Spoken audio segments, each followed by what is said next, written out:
Bom, pessoal, boa noite. Primeiramente, eu gostaria de agradecer o convite, agradecer aos defensores organizadores, à Associação dos Servidores da Defensoria por me convidar para estar aqui. Agradecer a presença de vocês, né, aliás, parabéns por estarem aqui estudando. Eu sei bem quão difícil é essa parte da trajetória para os concursos e por isso valorizo muito o tempo que vocês disponibilizam para estar aqui. Permitam-me que eu me apresente. Meu nome é Alvimar, eu sou defensor público aqui no estado de São Paulo já há 10 anos já. Ingressei na carreira no primeiro concurso. Eu trabalho no Foro Regional do Ipiranga. As minhas atribuições são na área civil, na área da família e na área da infância civil, o que a gente chama infância não infracional. Atualmente estou afastado dessas atribuições. Eu auxilio o Defensor Público Geral na área civil, eu sou o assessor civil do Defensor Público Geral, fico ainda mais um ano, depois volto às minhas atribuições normais, ordinárias. Eu vou falar com vocês aqui sobre direito do consumidor. Na Defensoria também eu sou membro do Núcleo Especializado de Defesa do Consumidor desde a sua criação, desde 2010, há 7 anos, portanto. No último biênio eu fui o coordenador do Núcleo Especializado, que chamamos de NUDECOM.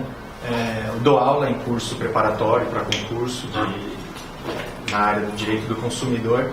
Então a proposta aqui é que a gente fale um pouco, que eu pensei em conversar com vocês. Já teve a colega Daniela Trettel, que veio aqui, que é da área do direito do consumidor também, e conversou com vocês, mas pelo que eu conversei com ela, ela teve uma abordagem bem específica sobre o direito à saúde. Ela conversou mais isso com vocês. Então eu tive a ideia, eu acho que seria proveitoso para vocês, a gente dar um apanhado geral do CDC. Não sei quantos de vocês já tiveram a oportunidade de ver provas passadas da Defensoria, ou o próprio edital, o que é cobrado nessa área.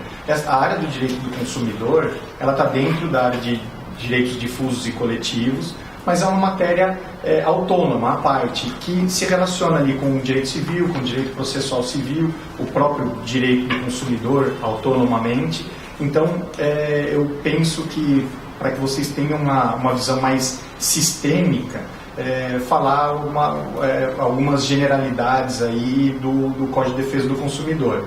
E ao longo que a gente for avançando, vocês fiquem à vontade para fazer intervenções, para interagir aqui. Não preciso fazer uma aula 100% expositiva, fiquem à vontade para interromper em qualquer momento.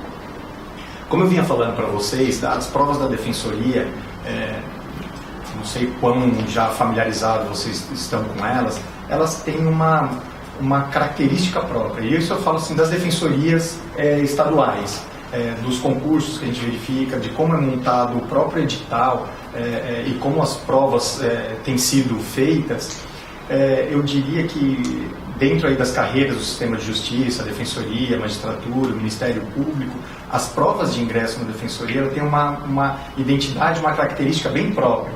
Já logo nas fases inaugurais, preambulares, a primeira fase, ela não tem aquela como tradicionalmente as outras carreiras fazem, aquela cara de letra de lei, cobrar a letra de lei, depois verificar se você sabe desenvolver um raciocínio jurídico na segunda fase, e o exame oral que mescla um pouquinho dos dois.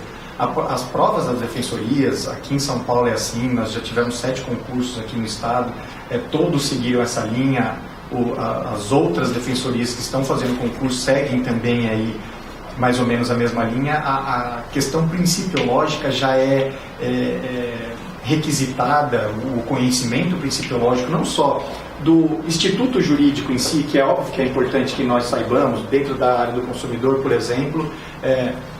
Se alguém perguntar para você qual é a diferença de uma cláusula abusiva, de uma publicidade abusiva, de uma prática abusiva, são todos conceitos incertos no CDC, óbvio que tenhamos que saber isso, mas não só o que é um instituto jurídico, bem na linha assim do jurista, o Norberto Bobbio, não só o que é esse instituto jurídico, mas para que serve, aonde que ele está inserido, toda essa questão principiológica, que não é o que é a evicção, mas por que serve a evicção, o que é a prescrição, para que serve a prescrição e todos os princípios que fundamentam os institutos jurídicos. Então, já fazendo essa parte aqui introdutória para vocês, que eu até ousaria dizer, no estudo, não só da matéria de direito do consumidor, mas de todas as matérias, vocês terem essa forma como preocupação. Qual que é o princípio que fundamenta o instituto jurídico que vocês estão estudando? Qual que é a matriz constitucional do direito que vocês estão estudando? Que isso, ao passo que amplia de forma estruturada, sistemática, o conhecimento de vocês, também lhe propicia uma melhor forma de resolução dos problemas que são colocados nas provas, quer seja na fase ali de escolha de alternativas, quer seja para vocês inserirem o conteúdo escrevendo ou falando na última fase no exame oral. Então, dentro desse contexto, eu gostaria de gastar 2 minutos aqui com vocês falando assim, quando que começa a surgir as primeiras preocupações legislativas acerca do consumidor? Por que tem a defesa do consumidor? Por que existe um Código de Defesa do Consumidor aqui no Brasil? Uma lei muito elogiada, estudada não só no Brasil, mas internacionalmente. A gente tem um contexto histórico. Eu não quero gastar, entre aspas, tempo com vocês aqui com a contextualização histórica, mas é importante que a gente entenda de quando surgiu essa primeira preocupação de haver uma legislação para proteção específica do consumidor. Como nós temos legislação específica, por que existe a Lei Maria da Penha? Por que tem uma lei específica para a proteção da mulher, da criança, do adolescente, do consumidor, do idoso? Então, nesse contexto histórico, eu quero iniciar a conversa com vocês. A defesa do consumidor, notadamente, começou-se as preocupações legislativas com as revoluções socioeconômicas ocorridas no século XVIII e XIX, em especial a Revolução Francesa e a Revolução Industrial. Revolução Francesa ocorrida, quem pensou na França acertou, e a Revolução Industrial, especialmente na Inglaterra, a francesa no século XVIII e a industrial no século XIX. Que transformações socioeconômicas decorreram dessas transformações? Antes delas, o mercado, se assim a gente pode dizer, era essencialmente feito por trocas, escambos. Com a revolução, especialmente a industrial, a utilização do carvão, do vapor e depois a eletricidade mais à frente, começou a surgir uma figura antes inexistente na sociedade, que são os fornecedores de bens de consumo, de bens e serviços. E automaticamente surge aqueles que vão comprar, que não têm o poder de produzir os bens de consumo, e surge então a figura do consumidor. O que antes era uma troca igual, os escambos, dá um boi por troca de um tecido e etc. Com a produção em larga escala, cria-se essa figura de quem produz os bens de consumo, que são os fornecedores. E a partir daí se verifica, e aqui eu estou dizendo para vocês dentro desse contexto socioeconômico, dentro da sociedade que vai se transformando com essas revoluções, as duas que eu citei, a figura daquele que não tem a produção, que é considerado desde cara, eu faço questão aqui até de mencionar aqui para vocês, o vulnerável.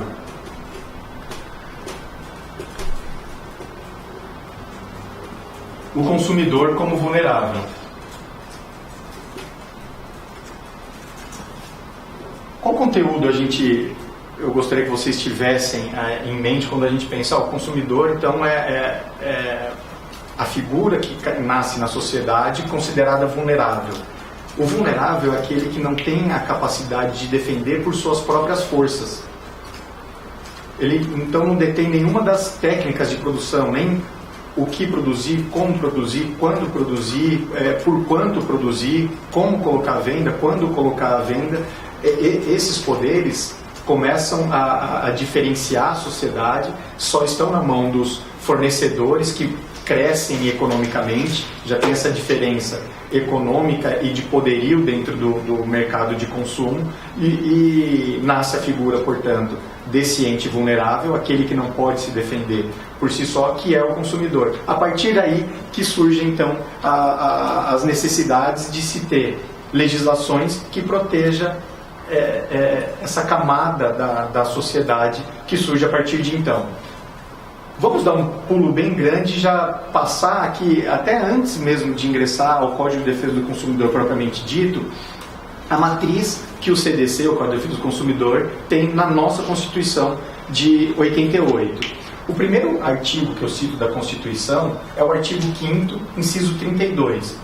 Como vocês bem sabem, a defesa do consumidor já prevista na Constituição, não por outra razão, vem por esse contexto histórico.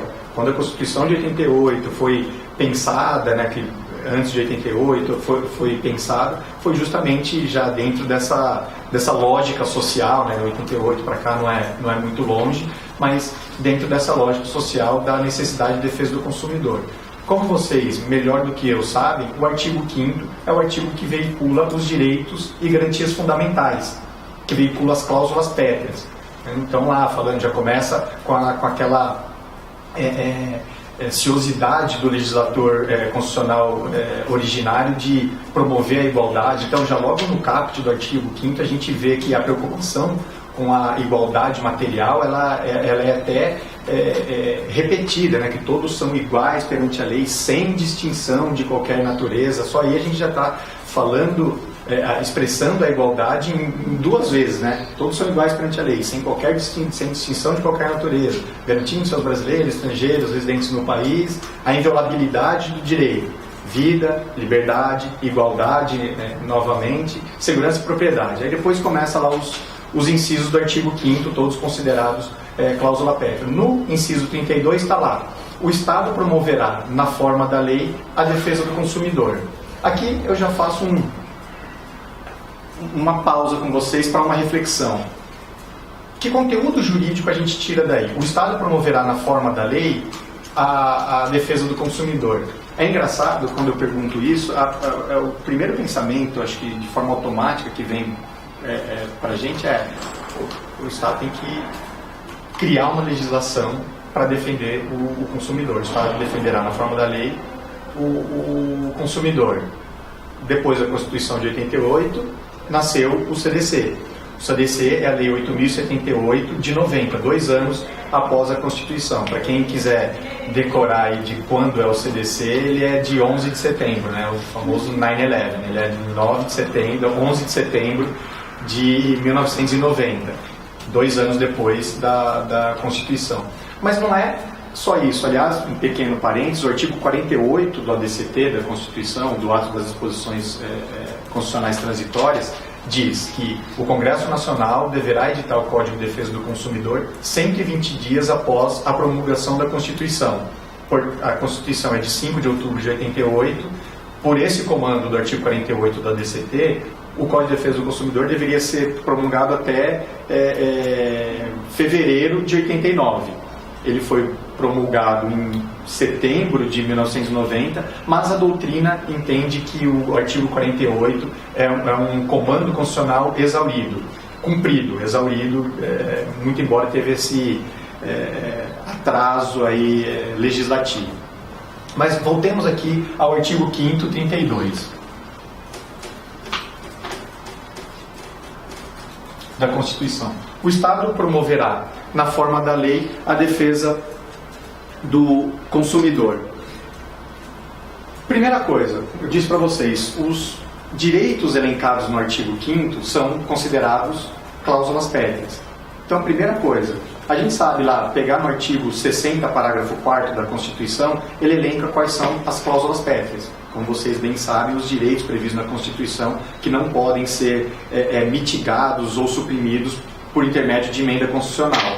Eles podem ser ampliados ou ampliadas as cláusulas pétreas, só não podem ser objeto de emenda tendente a abolir, não é isso?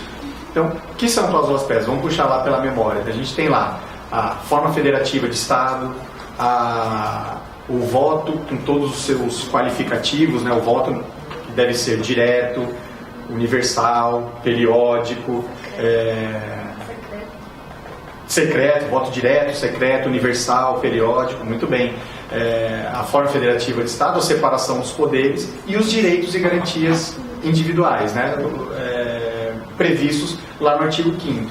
Dentre esses, a defesa do consumidor, que deve ser promovida pelo Estado. Então, daí, a gente já, juridicamente, amplia o sentido do comando constitucional. Não é editar o Código de Defesa do Consumidor. Também, o Estado deve promover na forma da lei a defesa do consumidor. Não existia, quando saiu esse comando constitucional, a defesa do consumidor. Então, a edição do CDC é, sim, uma expressão desse comando constitucional. Mas, para além disso, ele é um dever permanente do Estado, voltado aos poderes constituídos. Por exemplo, a construção de políticas públicas voltada à defesa do consumidor. Esse comando constitucional ele estará minimamente atendido desde que não só editou, então o Estado já cumpriu o seu dever. Editei o Código de Defesa do Consumidor, cumpri o dever. Não. Então, a construção de políticas públicas, como vocês bem sabem, o que é política pública?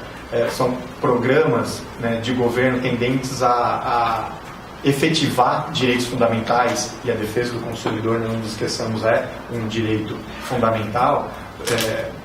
Por exemplo, o Sistema Nacional de Defesa do Consumidor, previsto lá no CDC, no artigo 107, é uma forma do Estado promover, na forma da lei, a defesa do consumidor. Deixo aí para vocês, de forma estruturada, no estudo de vocês, quando vocês forem revisar essa matéria, darem uma olhada, então, no artigo 107 do Código de Defesa do Consumidor, que fala do Sistema Nacional de Defesa do Consumidor. Sistema Nacional de Defesa do Consumidor, que cuja defensoria pública é parte integrante do Sistema Nacional de Defesa do Consumidor. Quem gerencia o Sistema Nacional da Defesa do Consumidor é a Senacom, não sei se vocês já ouviram dizer, Secretaria Nacional de Defesa do Consumidor. Bom, já que eu estou falando do 107 aqui, talvez aí para fins didáticos, quando vocês forem ler, lá no artigo 107, caput do CDC, está lá.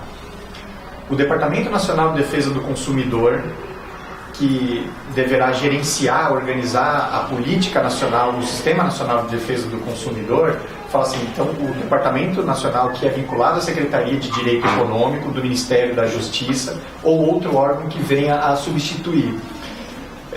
Só para que vocês entendam aí essa estrutura dentro do Poder Executivo. Vocês bem sabem, o chefe do Poder Executivo Federal é o Presidente da República, que é auxiliado pelos seus ministros. Então, os ministros têm os seus ministérios, suas pastas, que auxiliam o chefe do Poder Executivo Federal. Dentro dessa estrutura, no Ministério da Justiça, tem a Secretaria, porque assim, é o Presidente da República, os ministros, cada ministro com seu ministério tem as secretarias abaixo dos ministérios. O Ministério da Justiça, à época da edição do CDC, hoje também, mas tinha a Secretaria de Direito Econômico. Dentro da Secretaria, ou abaixo da Secretaria, tem os departamentos da Secretaria dentro de cada ministério. Tinha o Departamento Nacional de Defesa do Consumidor. Ele era um departamento dessa Secretaria de Direito Econômico.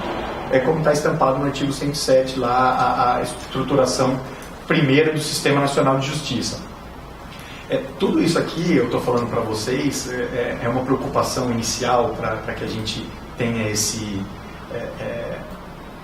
inicie a pavimentação do nosso caminho aqui do conhecimento mais específico dos institutos jurídicos, como eu disse para vocês, porque as questões, tal como elas são feitas nos concursos da Defensoria, elas cobram um conhecimento um pouquinho mais aprofundado, que a gente se perde nas alternativas se a gente não tem esse mínimo de luz, de conhecimento acerca dessas... se vocês verificarem nos editais, todos têm lá a formação, como que é feito o Código de Defesa do Consumidor, a estrutura, como que é o dever constitucional de defesa do consumidor. São coisas que às vezes a gente lê nos editais e fala assim, mas onde que eu vou estudar isso? O que é isso? De onde que eu vou tirar? E os examinadores cobram, né? Eu costumo dizer assim, que direito do consumidor tem uma boa e uma má notícia. A boa notícia assim, que é relativamente fácil, ou se não é fácil, é prazeroso de estudar, porque é uma coisa muito do nosso dia a dia, né?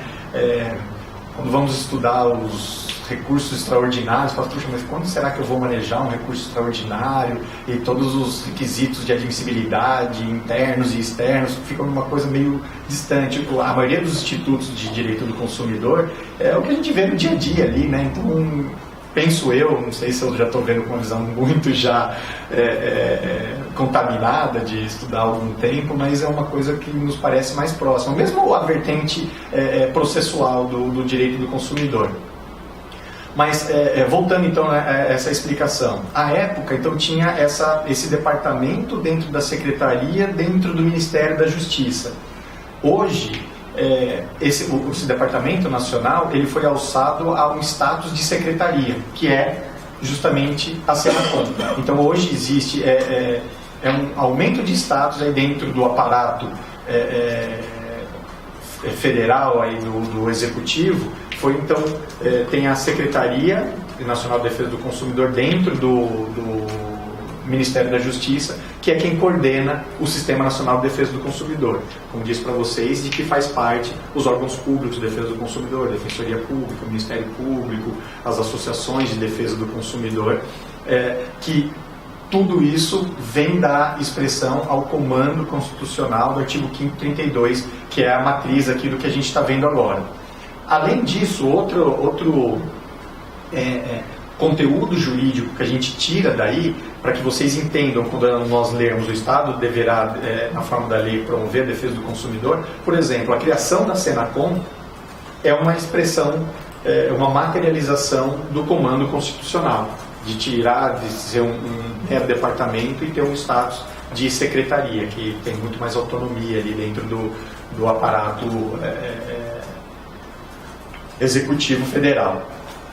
A outra questão, isso aqui com bastante relevância prática, aqui até processual, é a possibilidade de o Estado exercer o famoso comitê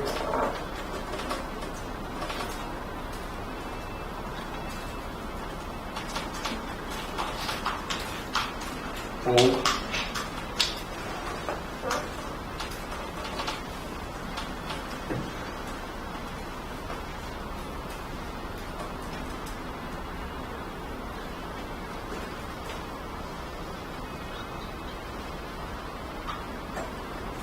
dá para vocês entenderem aqui?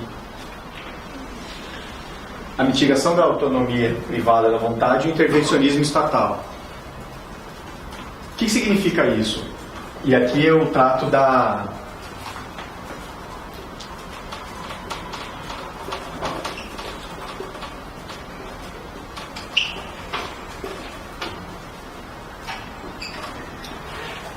O Estado deve promover a defesa do consumidor na forma da lei, não é isso? O CDC, ele é inafastável pela vontade das partes. Cabe ao Estado, então, promover o intervencionismo em contratos, quando levado ao Estado a resolver um problema, uma contenda que seja decorrente de uma relação de consumo, de promover um certo intervencionismo que, se nós formos pensar em termos de direitos fundamentais da liberdade, o Estado não pode se imiscuir, não é isso?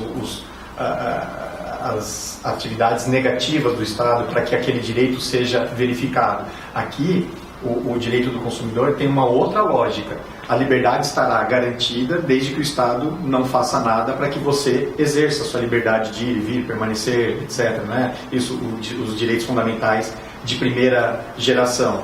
No caso do direito do consumidor, até vou fazer aqui essa classificação teórica que eu acho que é interessante para vocês entenderem. Deve haver, sim, um intervencionismo estatal para que ele seja verificado. O Estado tem que agir para que a defesa do consumidor seja verificada, mitigando também a autonomia da vontade. Não existe nessa relação entre desiguais, que é o fornecedor e o consumidor, a autonomia plena da vontade. Não pode...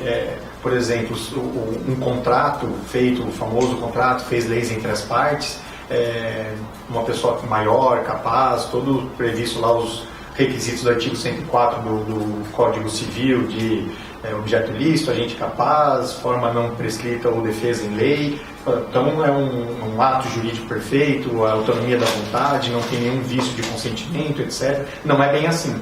A defesa do consumidor, na forma da lei, deve ser verificada pelo Estado também com mitigação da autonomia da vontade, diferente de uma relação civil.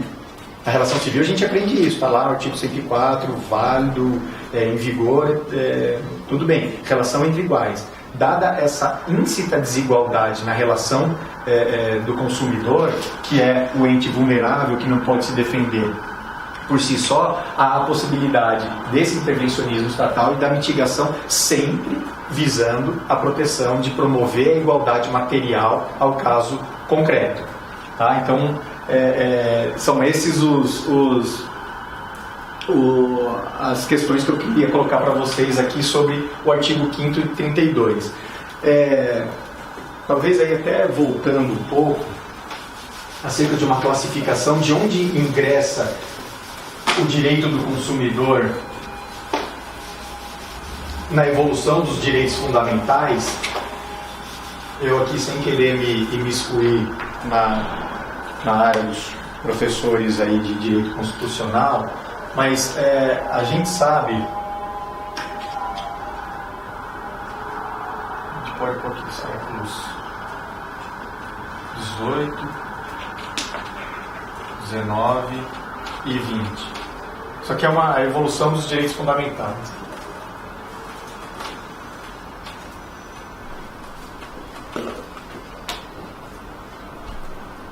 Temos aqui o de primeira dimensão, ou geração, né? Nós temos os de primeira geração, segunda geração. Alguns autores preferem dizer dimensão, para que tenha a ideia. Geração pode dar a ideia falsa de que a segunda geração substitui a primeira, a terceira geração substitui as anteriores. De dimensão que os direitos fundamentais eles foram sendo cada vez mais conquistados e se somando aos já existentes. Por isso que a primeira, segunda, terceira dimensão, ou se pensar em geração, mas que as gerações outras se somaram, não substituíram as anteriores. Segunda dimensão. E o século XX, terceira dimensão. Aqui estão os direitos civis políticos, direitos sociais,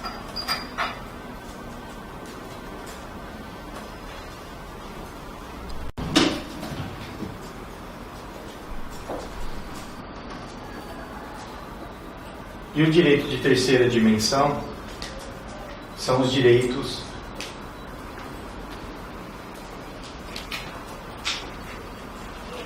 hoje a gente fala de quarta dimensão, já de quinta, né? Mas vamos ficar com essa divisão aqui clássica. Os direitos transindividuais. Aqui são os famosos direitos de liberdade, as condutas negativas do Estado,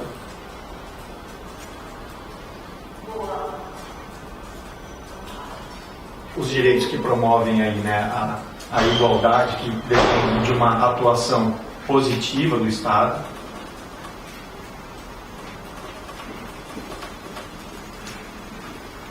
Aqui, especialmente aqui o artigo 5º da Constituição, né? Aqui o artigo 6º, que a maioria dos direitos previstos ali no artigo 5º, como eu disse a vocês, os direitos de liberdade, especialmente que são da primeira geração, deve ter uma abstenção do Estado para que o direito seja verificado. Nós avançando na leitura da Constituição, verificando o artigo 6º, que trata dos direitos sociais, então são lá os direitos sociais, transporte, saúde, educação, são aqueles que dependem de uma atuação positiva do Estado para que tais direitos sejam verificados. É o que geralmente a gente tem mais problema na defensoria, onde as pessoas dia a dia batem as portas da defensoria para que os seus direitos, muito óbvio também os direitos previstos no artigo 5º, mas os direitos sociais que, por muitas vezes ineficiência ou ausência de políticas públicas tendentes a verificá-los, a defensoria pública justamente ingressa aí busca o Poder Judiciário ou de forma extrajudicial, de forma para que tais direitos sejam verificados. O direito do consumidor, ele é classificado como um direito fundamental de terceira dimensão.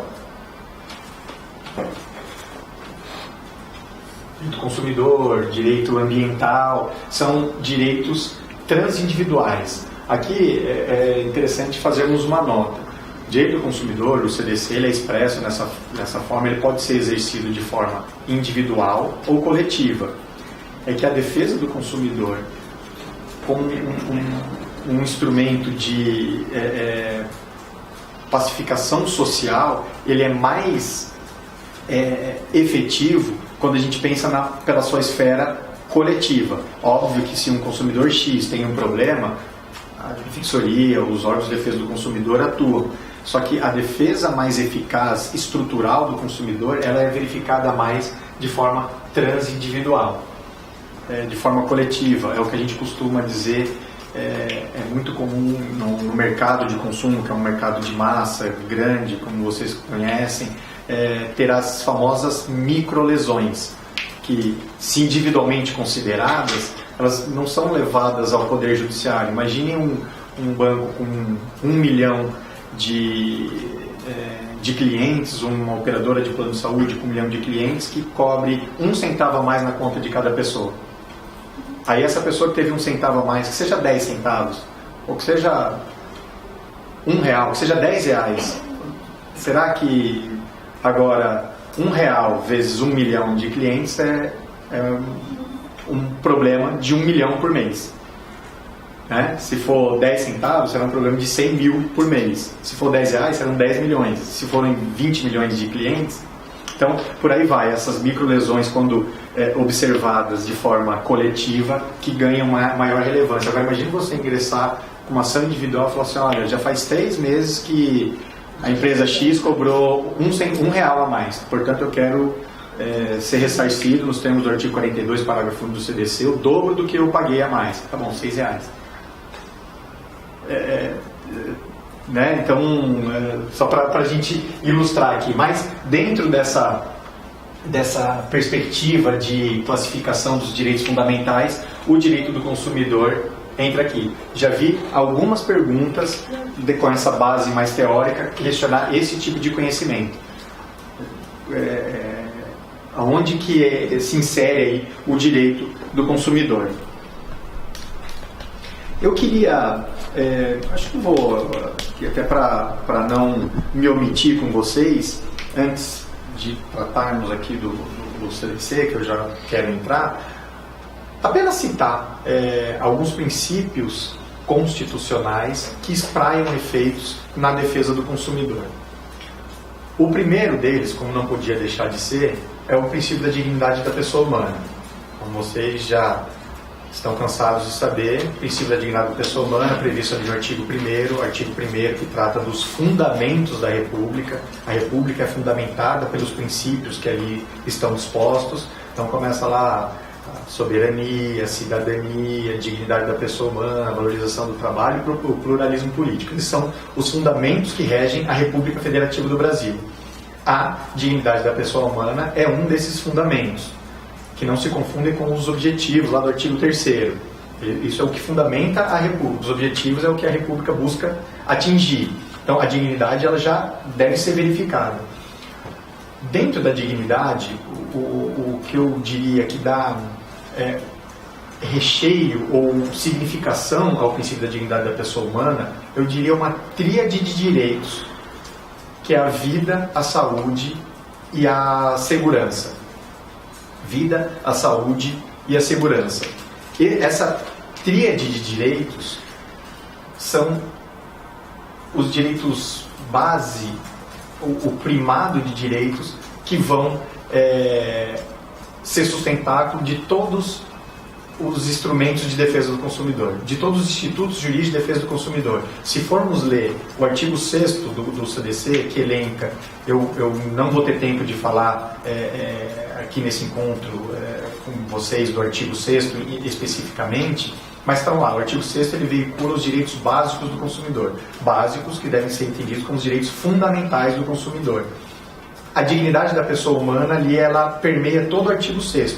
São os direitos básicos que ao longo do CDC, até as normas penais previstas ali, buscam preservar, proteger ou reparar a violação desses direitos básicos, que tem como fundamento a dignidade da pessoa humana e a própria cidadania, a defesa do consumidor. Então, a dignidade da pessoa humana, pensada como vida, saúde, segurança, e os direitos básicos do consumidor, a densificação desse princípio constitucional na defesa do consumidor. Eu citei para vocês aí o artigo 3º, a diferença, né, do primeiro para o terceiro, o primeiro sendo os objetivos, os fundamentos, desculpem, da República Federativa do Brasil, e o terceiro, os objetivos. Dentre os objetivos, está lá que é construir uma sociedade mais justa, livre e solidária. Para que isso aconteça, a dignidade, obviamente, deve estar preservada, a cidadania deve ser preservada, a igualdade material deve ser preservada, portanto, a defesa do consumidor, e isso que eu estou falando aqui, esses drops aqui que eu estou passando para vocês, é o que vocês têm que ter fresco na mente para fazer uma segunda fase, para escrever, ter um raciocínio jurídico estruturado ao ser perguntado. E repito aqui com vocês, assim, ouso dizer, não só pensem nisso ao estudar direito do consumidor, vai estudar direito civil, a ideia é a mesma.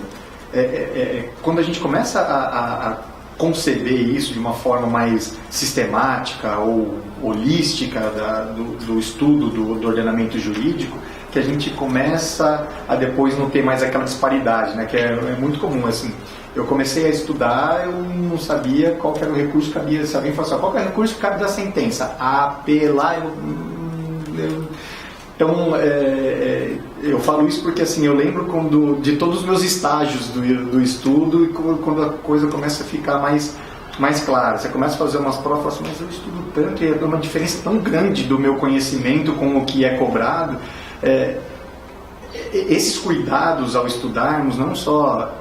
Fiz para vocês, óbvio, você vai estudar a prescrição, você tem que saber o que prescreve em 1 ano, 2 anos, 3 anos, temos que saber. Mas esses recheios, como eu estou dizendo aqui para vocês, são essenciais para que a gente tenha um conhecimento mais amarrado.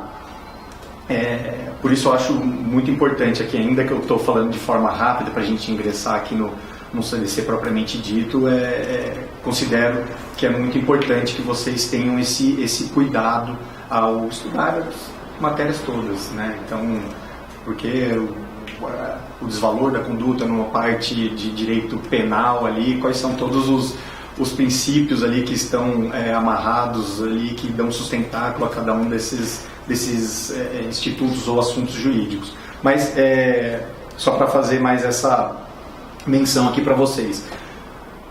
Partamos então ao estudo da Lei 8.078 de 90, Código de Defesa do Consumidor. Primeiro instituto do CDC que gostaria de tratar com vocês.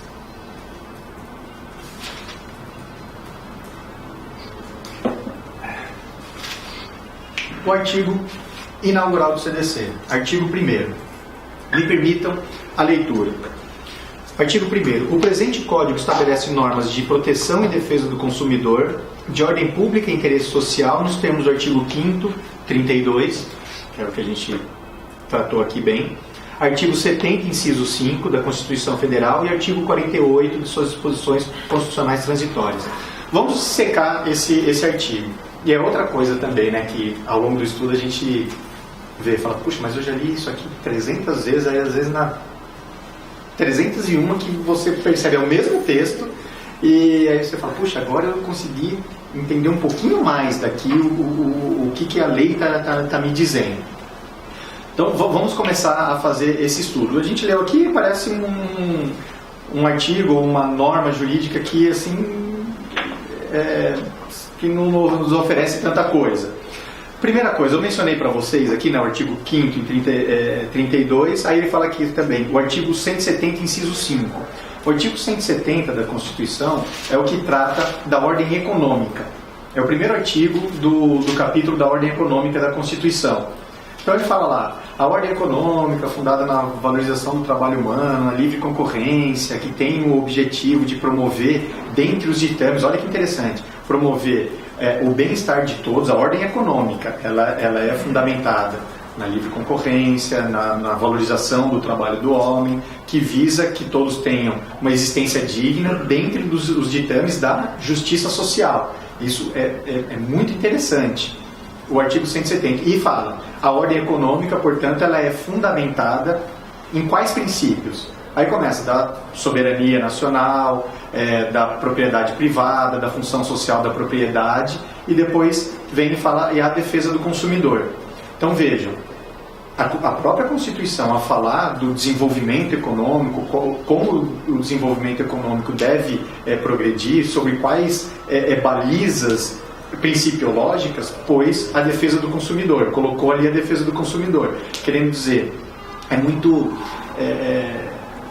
não é raro nós vermos a defesa do consumidor atrapalha o desenvolvimento econômico, que se for defender o consumidor, trazer todos os aparatos de defesa do consumidor, o país não se desenvolve economicamente. A própria Constituição diz que é um princípio estruturador, conformador da ordem econômica, também a defesa do consumidor, o que é repetido então no artigo 1º do Código de Defesa do Consumidor.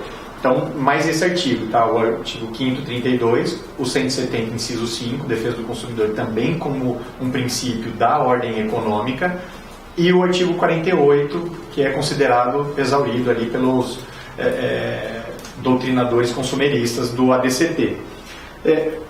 Vamos então agora reler com um pouquinho mais de calma. O presente Código estabelece normas de proteção e defesa do consumidor. O CDC tem normas que visam proteger e defender o consumidor. A ideia da proteção são normas que visam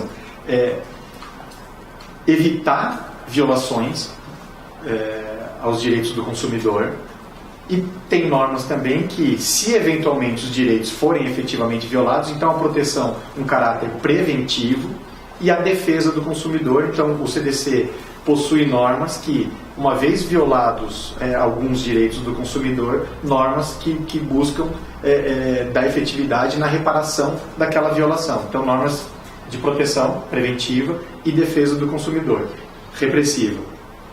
De ordem pública e interesse social nos termos de todos aqueles artigos da Constituição.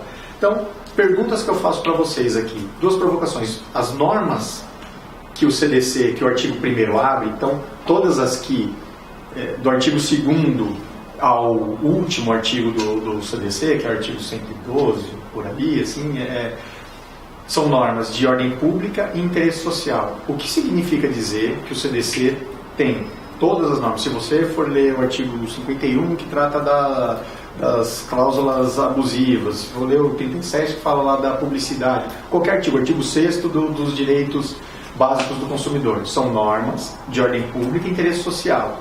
Juridicamente, o que significa a gente dizer isso aqui é uma norma de ordem pública, isso aqui é uma norma de interesse social? Que consequências a gente tem a partir daí? Então, primeiro, o de ordem pública. O que significa dizer?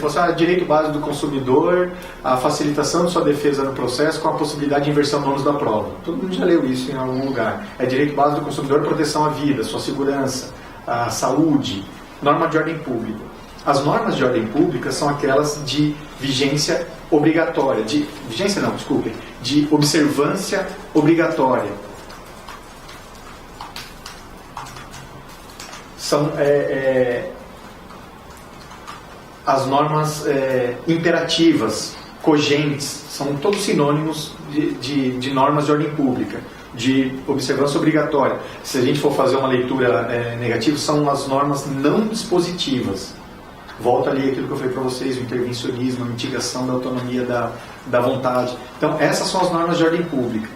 Dentro de um processo, por exemplo, as normas de ordem pública, ainda que não alegadas pelas partes, elas transcendem os interesses das partes litigantes. É aquela que transborda o interesse da parte litigante. Normas cuja observância é de interesse estatal, não só das partes. Por isso que elas não são dispositivas, elas são imperativas, cogentes, de observância obrigatória. Isso significa pensarmos que as normas que estão contidas no CDC têm essa característica, esse apanágio de serem normas de ordem pública. E Que consequências temos disso? Temos algumas consequências. Se as normas são de ordem pública, elas transcendem os interesses das partes ali que eventualmente contendem, que levam problema às barras do Poder Judiciário, que consequências têm essas normas? Primeiro, elas são inderrogáveis pela vontade das partes. Não pode, por exemplo, um contrato, e vejam, eu falo aqui para vocês, se nós não tivermos isso com uma firmeza de conhecimento, um examinador deixa a gente com dúvida já logo de cara. Imagina assim, imagina essa situação hipotética, a pessoa foi lá, assinou, fez um contrato, estava previsto uma cláusula à parte falando disso, tal, que fere algum direito do consumidor. Juiz, a parte alegou que aquilo deveria ser nulo, o juiz deu uma sentença de procedência. Aí, diante de improcedência da reclamação do consumidor, diante dessa situação, o juiz agiu certo por causa disso, ou agiu errado, ou, imagina assim, a parte não alegou nada, mas aí o juiz não aplicou aquela norma de direito do consumidor, ele tem que ser provocado ou não. São todas essas consequências de estarmos diante de normas de ordem pública, não dispositivas, de observância obrigatória. Então, primeiro, a vontade das partes não tem o condão de ser mais forte do que elas. Falar assim, olha, aqui, por exemplo, se houver alguma cobrança indevida, não vai ser pleiteado a repetição em dobro, como previsto no CDC. Ou,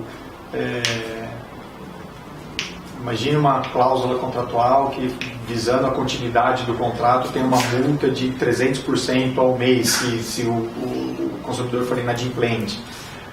Assino, conhecimento, e a minha vontade pode suplantar o que o CDC diz que é uma cláusula abusiva? Não, porque são todas normas de ordem pública. Então, primeira coisa, são inderrogáveis por vontade das partes. Elas são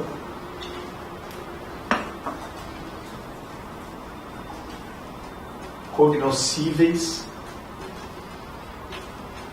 de ofício.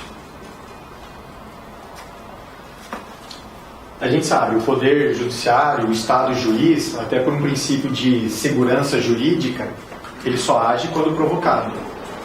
O princípio de segurança jurídica, de equidistância entre as partes, de igualdade, só quando provocado o juiz pode agir, salvo se estivermos tratando de normas de ordem pública. O juiz só age de ofício em relação às normas dispositivas. As normas de ordem pública ele pode conhecer, são cognoscíveis ex officio, são conhecíveis de ofício, em exceção à regra geral de atuação só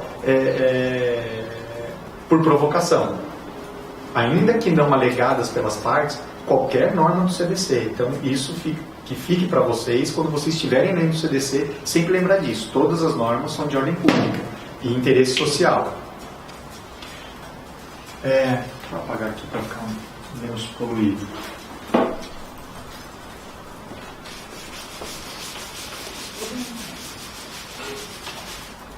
Outra consequência de serem normas de ordem pública e interesses sociais. Essas normas são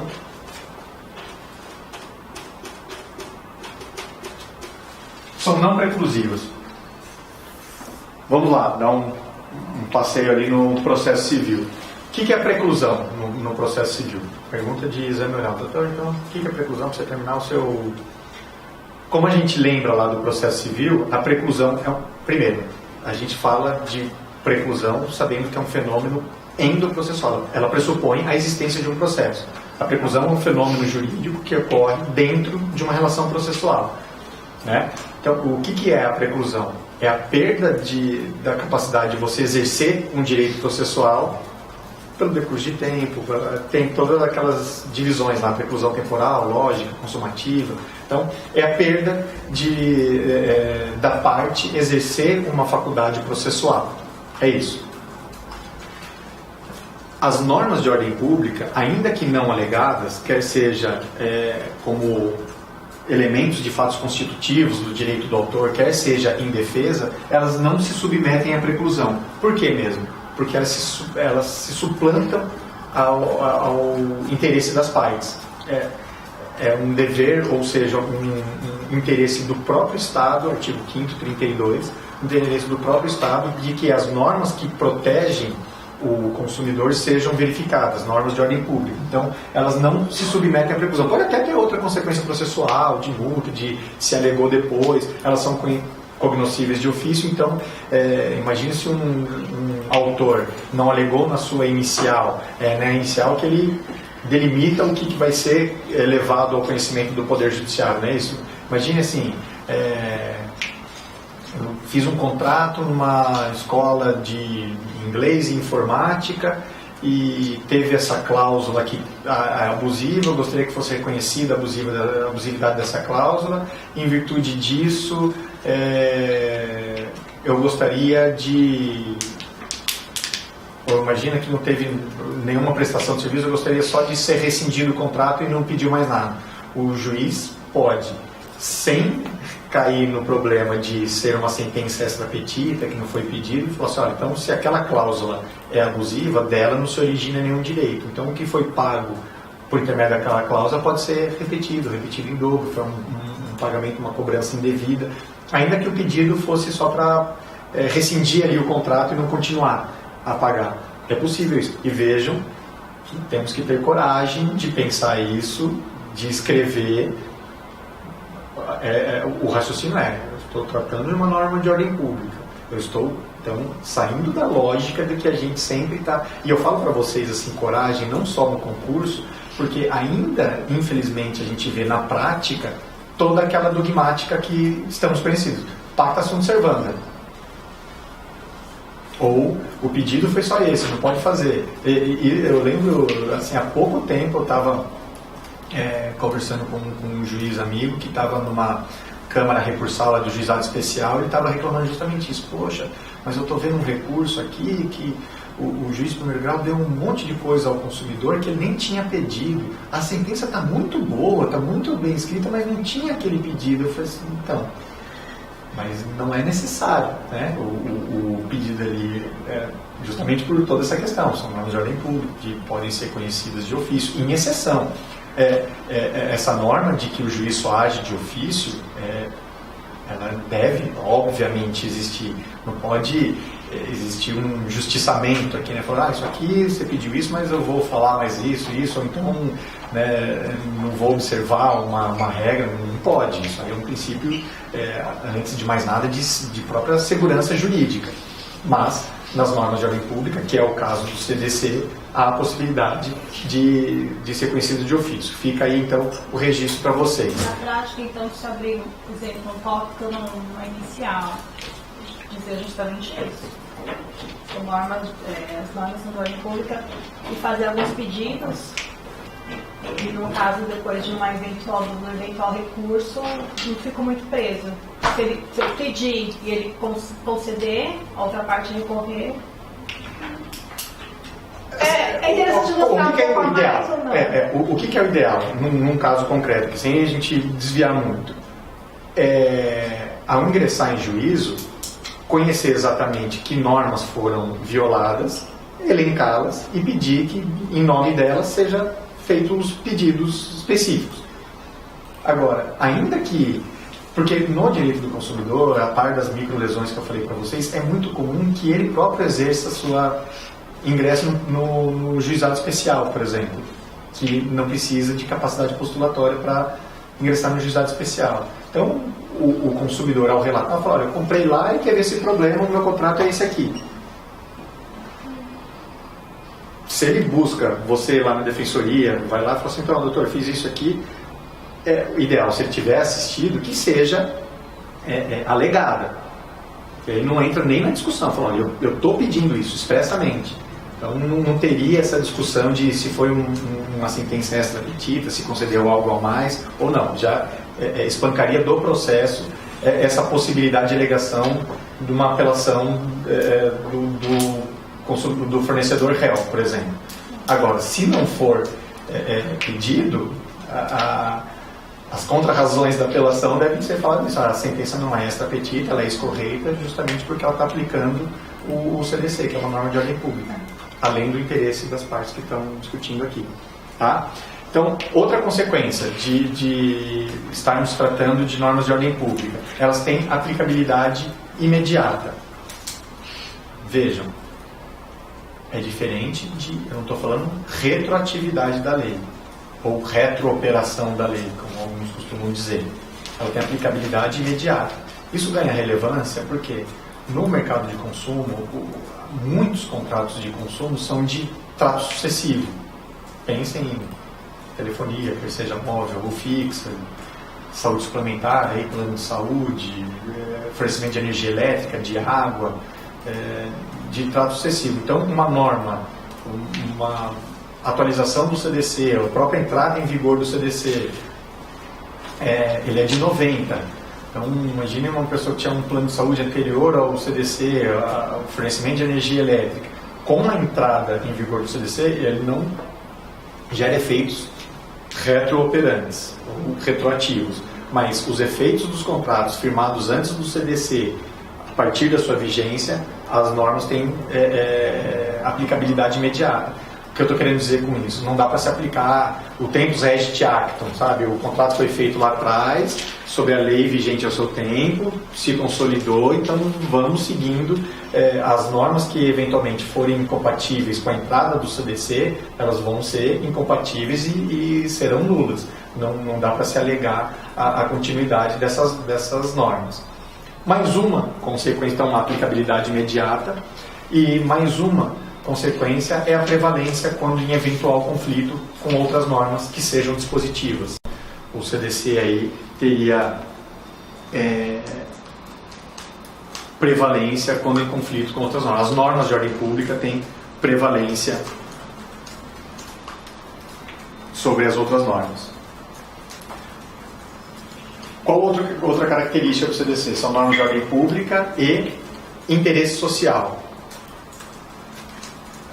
Estudemos um pouco o que significa dizer, então, que as normas são de interesse social. O que vocês imaginam? Qual é o interesse social da defesa do consumidor? Vou fazer uma primeira explicação aqui meio tautológica, né, usando o termo ser explicado na explicação, mas é a própria defesa do consumidor. Essa é a função social da defesa do consumidor, da proteção estatal na forma da lei do ente vulnerável. Essa é a mesma coisa de dizer qual que é a função social da Lei Maria da Penha, como eu falei com vocês no começo da aula. É a defesa da mulher. Ela tem uma função social, tem uma explicação social. Essa proteção legislativa, digamos, exacerbada, ou para que justamente na sociedade tenha aí minimamente uma igualdade material, não apenas formal. Todos são iguais perante a lei. Todos são iguais perante a lei, óbvio. O princípio da legalidade, voltado ao legislador, ao particular, para cada um tenha um sentido, mas isso não basta. Essa igualdade legal, formal, ela deve ser verificada na prática, que é a igualdade material. Então, justifica-se a defesa mais exacerbada ao consumidor justamente para que esse desequilíbrio natural seja mitigado ou extirpado. Então, a função social do CDC é a própria defesa do consumidor. E aqui, eu gosto de citar o artigo 5º da lei, que era a nossa famosa LIC, né, que era a Lei de Introdução ao Código Civil, que agora chama LINDB. Toda vez que a gente fala, a gente confunde com o nome de chocolate, né? Mas a Lei de Introdução às Normas do Direito Brasileiro, LINDB, que eu considero, muito embora eu gostava do apelido LIC, LIC, tá? O LINDB eu considero que foi uma mudança, ainda que simbológica, mas justificada. Por quê? A antiga LIC, ela não era uma lei de introdução única e exclusivamente ao Código Civil. É uma lei que serve de vetor interpretativo, tem normas ali também, ao todo ao ordenamento jurídico. O artigo 5º da lei, vejam que potente o previsto no artigo 5º da LINDB. Ele fala mais ou menos assim: o juiz, ao aplicar a lei, deverá atender aos fins sociais a que ela se dirige, bem como às exigências do bem comum. Vejam como isso se encaixa a tudo isso que eu estou falando para vocês. Normas de ordem pública, de interesse social. Então, é uma norma de introdução ao todo ordenamento jurídico que é aplicado pelo Estado juiz, que o juiz ao aplicar a lei deve atender aos fins sociais a que ela se dirige. Quais são os fins sociais a que se dirige o CDC? A defesa do consumidor, bem como as exigências do bem comum. Então, esse é um vetor interpretativo ao juiz de se aplicar o direito, ao dizer a jurisdição. O CPC novo, o novo CPC, Lei 13.105, não é isso, de 2015, tem lá as normas introdutórias do novo CPC, as normas fundamentais do processo civil. O artigo 8º do novo CPC, ele basicamente mimetiza o artigo 5º da LINDB. E ele ainda tem até uma expressão, digamos, mais moderna. A LINDB, ela fala mais ou menos isso que eu estou falando para vocês. Depois, mas o juiz, ao aplicar a lei, deve atender aos fins sociais. Então, ao aplicar o CDC, quais fins sociais ele se dirige? A defesa do consumidor, bem como as exigências do bem comum. O artigo 8º, norma fundamental que rege o processo civil, diz: o juiz, ao aplicar o ordenamento jurídico, já dando a ideia que não se aplica a lei, pinça uma lei aqui, a aplicação para a resolução dos casos levados ao judiciário, reclamam a adoção ou a verificação do sistema, do ordenamento jurídico como um todo, não é a lei. A gente, até na nossa formação, a gente tem muito aquilo, né? Quando você fala alguma coisa para alguém, fala isso aqui está no artigo X, parágrafo tal, a gente fica mais sossegado, fala, beleza, isso aqui está escrito no artigo tal, a gente tem essa cultura da codificação e como está previsto ali.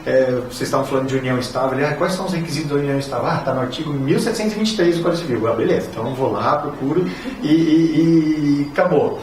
Mas, então as normas fundamentais, assim, o juiz, ao aplicar o ordenamento jurídico, ou seja, ele pega elementos para a resolução do caso, não no artigo 1723, mesmo porque hoje em dia o 1723, até um belo exemplo, ele não contempla todas as possibilidades de união estável. Tem que aplicar o ordenamento jurídico, o princípio da dignidade da pessoa humana, da autodeterminação, etc., para contemplar outras formas não previstas textualmente de união estável. Mas, voltando aqui, então o artigo 8º também diz a mesma coisa. Ao aplicar o ordenamento jurídico, o juiz deve se ater aos fins sociais a que ele se dirige, às exigências do bem comum e etc. Então tem toda essa combinação, que é até uma forma de se conduzir, por exemplo, um pedido. Falar, seu pedido é esse, a violação é essa. Ao se analisar esse pedido, tem que se atentar às exigências, aos fins sociais às que as leis se dirigem, artigo 5º, artigo 8º, que é fundamento, para já ali trazer o caminho ali do que você vai pedir numa ação, por exemplo. Então, todos os artigos do CDC são normas de ordem pública e interesse social. Até aqui eu costumo dizer, como o artigo 1º traz toda essa pretensão à codificação do CDC, é por isso que na sua estrutura, e isso, a estrutura do CDC, a forma como ele foi erigido, como ele foi entabulado, é item em todos os editais de defensoria. É justamente para dar expressão a todo o histórico constitucional, o comando constitucional, a questão de ser norma de ordem pública, interesse social, que o CDC é conhecido como um microsistema jurídico. Acho que todo mundo já deve ter ouvido isso. O CDC é um microsistema jurídico. Aí, por que ele é um microsistema jurídico? Justamente para ele fazer frente ao dever estatal de promover a defesa do consumidor, ele promove, dentro da própria codificação do CDC, ele tem normas civis, normas administrativas, normas penais, normas processuais. Dentro dele há um microsistema. É lógico que ele está inserido no ordenamento jurídico, no sistema jurídico, conversa com o Código de Processo Civil, com o Código Civil, com a Constituição, mas dentro dele, por que ele é um microsistema? Porque ele tem normas de todos esses jaezes, de todas essas matizes. A gente pode pensar lá, acho que é o artigo 56, se não me falha a memória, que traz lá as sanções administrativas de violações de direito do consumidor, posição de multa, de contrapropaganda, de proibição de fabricação de produtos ou serviços. Então tem normas administrativas, normas penais, previstas ali a partir dos 59, 60, que eu exorto a vocês que deem uma lida. Eu penso que as perguntas relativas aos crimes relativos ao consumidor previsto no CDC, da própria leitura ali, vocês não vão ter maiores problemas de enfrentar ali os questionamentos, que tem uma incidência razoável também, mas só vocês verificarem lá, geralmente ali é mais uma parte, quando se questiona ali, mais uma parte de conhecimento técnico mesmo. Se você já leu, sabe, o famoso decoreba ali, o conhecimento da lei, então tem maiores elucubrações. Talvez uma dica que eu posso dar para vocês aqui que me ocorre agora é assim, não tem nenhum crime apenado com reclusão, só com detenção no CDC, que às vezes ali nas alternativas essa aqui já elimina. Tem 2 crimes, salvo engano, que admite a forma culposa, o resto é tudo forma dolosa. Bom, mas o meu recado aqui hoje para vocês é assim, deem uma lida lá nessa parte criminal. Tem a parte da defesa do consumidor em juízo, portanto as normas processuais dentro do CDC, por isso aí que ele ganhou esse apelido de um microsistema jurídico, justamente para promover de forma mais ampla toda a defesa do consumidor. Pois bem, falando tudo isso, quando que incide o Código de Defesa do Consumidor? Quando que o CDC ele é a norma de regência para resolver um conflito? Sempre. Quando estamos diante de uma relação de consumo. Então, meu próximo desafio aqui com vocês é a gente entender o que é uma relação de consumo. É correto. O CDC só tem incidência, ele só vai ser uma norma de regência se o conflito analisado for decorrente de uma relação de consumo. Então, e esse eu acho que é o tema os principais temas de direito do consumidor é reconhecimento da relação de consumo, direitos básicos do consumidor, responsabilidade civil. Acho que depois vem... eu fiz um estudo já assim, dos assuntos mais recorrentes e como eles são perguntados em provas de defensoria do Brasil inteiro. E defesa do consumidor em juízo. Mas esses primeiros aqui, assim, a parte psicológica, que eu estou falando com vocês, cai muito. Parte psicológica, reconhecimento da relação de consumo de direitos fundamentais, básicos do consumidor e responsabilidade civil, aí são os top 4 aqui. Então vamos lá. Sabemos então que a proteção especial do CDC só vai ter incidência dentro de uma relação de consumo. E isso o examinador deita e roda. De não ser uma relação de consumo ou for e colocar outra lei regendo. Então vamos lá. Se a gente for fazer uma representação gráfica de uma relação de consumo, é isso aqui. Consumidor de um lado, figura do cedor de um lado, e ligando um ao outro a existência de um produto ou um serviço. E isso cai muito, né? O vizinho vendeu o carro que ele tinha para o outro, tinha um vício oculto, aplica a norma do CDC, do Código de Defesa do Consumidor, existe consumidor, existe fornecedor, existe um só. O CDC, ele só vai, ou uma empresa vendeu para outra empresa, produto X e a que comprou está na qualidade de consumidora, isso é consumo ou não é. O CDC ele só vai incidir se todos esses elementos estiverem presentes. A ausência de qualquer um deles, aqui é um ou outro, né? Produto ou serviço. Ou, pode ser uma relação, tenha tanto um produto quanto um serviço. Mas tem que haver os elementos de forma cumulativa.